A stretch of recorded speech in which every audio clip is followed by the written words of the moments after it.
Vigil, Ante, and the Vigilante Antics by BelleAmant. Read by Oakshadow 5. Chapter 18. Confessions. Shota Aizawa has dealt with a lot of bullshit from the world in his life. He's gone through a bunch of stuff that left him wishing death would just take him already, because life was torture and endless suffering and yada yada yada. God, he needed a nap. Or a 6-month coma. Or coffee.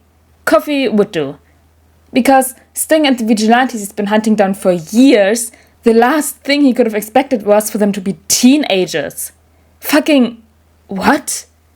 Shota sighs, rubbing at his eyes as he stares into the interrogation room, watching through the one-way window.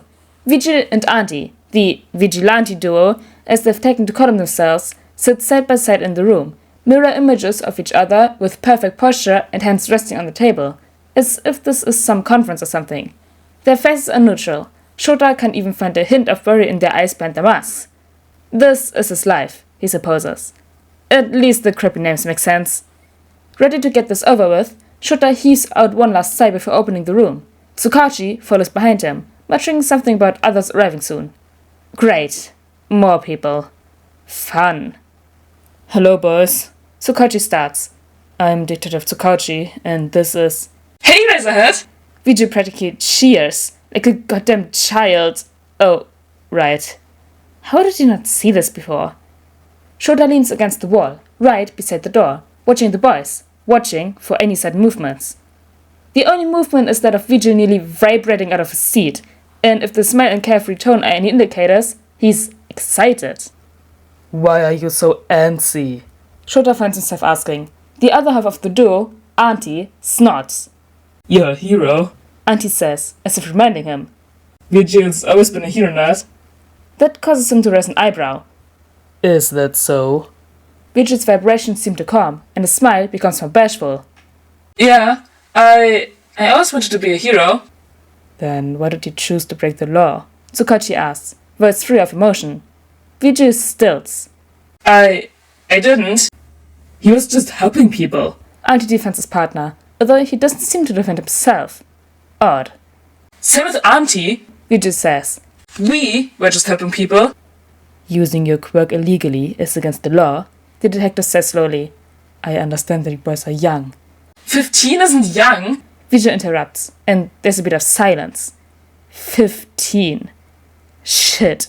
He thought they were a bit older. How long have they been vigilantes anyways? Hasn't it been about 5 years? You two should be students right now, Shota says.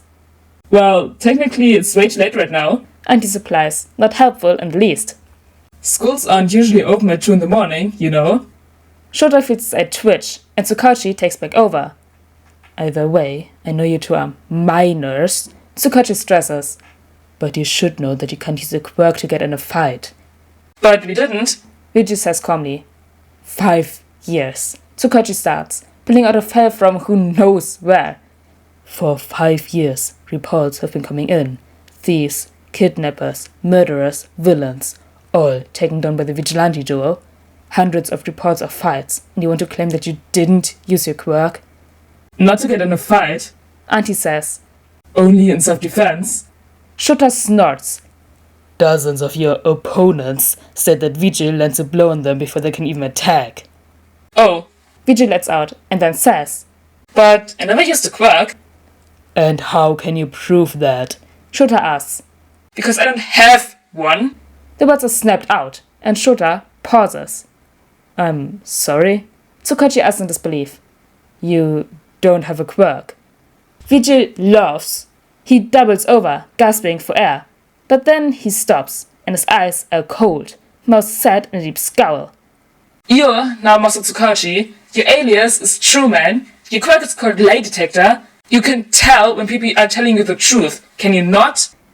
Then why are you asking me to repeat myself? There's silence. Vigil and Ante have lost their polite postures, both openly glaring at the man before them. Ante angles his body so that it's slightly in front of Vigil's, almost as if he's protecting the boy. My apologies, you're right, Tsukachi says with a bow of his head. I know I am. Vigil snaps, then lets out a snort. I think I'd know if I was secretly not quirkless after all of these years, detective. Everything is silent for a moment, and Shota feels lost. This whole day has been a roller coaster, catching the elusive vigilante duo after years of pursuit, finding out that they're teenagers, one is quirkless, the other protected by self-defense laws. Are there any other surprises in store for him? Well, I can't say I expected this outcome. A familiar voice squeaks, and Shota looks to the doorway. Without waiting for an invitation, Nezu walks up to the table, hopping into one of the chairs. Vigil and Ante stare at the newcomer, and Shota tracks their reactions. They don't give any. Gone is Vigil's anger and Ante's defensiveness. Instead, they stare passively at Nezu. Nezu just chuckles. My, you two are quite a pair.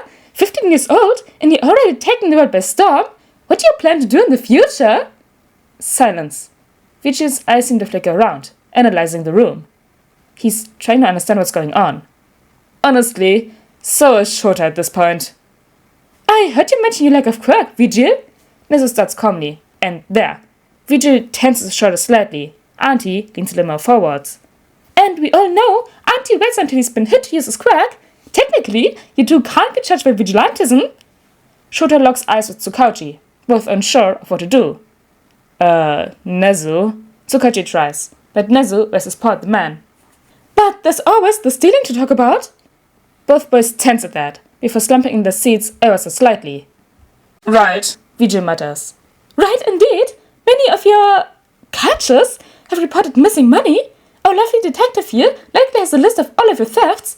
While it may not be much that you take, not even half, it's still enough that the criminals have noticed the money disappearing. It's quite obvious where that money is going, yes? Nezu smiles politely at the boys, but his eyes are gleaming. Shota almost feels sorry for the kids. Heroes get paid, Vigil says, voice as calm as possible. Heroes are licensed and paid by the government, Tsukauchi stresses. We know that, Ante shrugs. but we couldn't help anyone if we didn't have money to eat. Shota blinks at the comment, something twisting in his stomach. They did this to eat? Nezu hums. That is a shame. I feel rather bad for you boys. You just wanted to help, but you drew a bad lot in life and took matters into your own hands far too soon. This is a pity, truly. You two could have been great heroes in the future if you didn't have to deal with such charges such as petty thievery. Why are you focusing so much on that? Vigil asks, and Shota feels like his eyebrow is quirked behind the mask. You said that like there's an alternate route. Ah, you sure are smart, Nezu chuckles, clasping his paws together. Indeed there is. There is? You two are minors and haven't purposely attacked a single hero. Your only crime is stealing from villains and other criminals in order to survive, and it shouldn't be a crime to want to live. As such, UA has offered a solution. You two can either go to prison for your crimes, or you can join UA and become heroes, leaving behind your lives of vigilantism. The room falls silent once more. You're joking. Ante states calmly. I am not, We can't afford the tuition. Vigil says. It'll be completely covered, including free lunches. What's the catch? Shota isn't even sure which one asked. Perhaps they both did. I wouldn't call it a catch per se, but there are a few rules.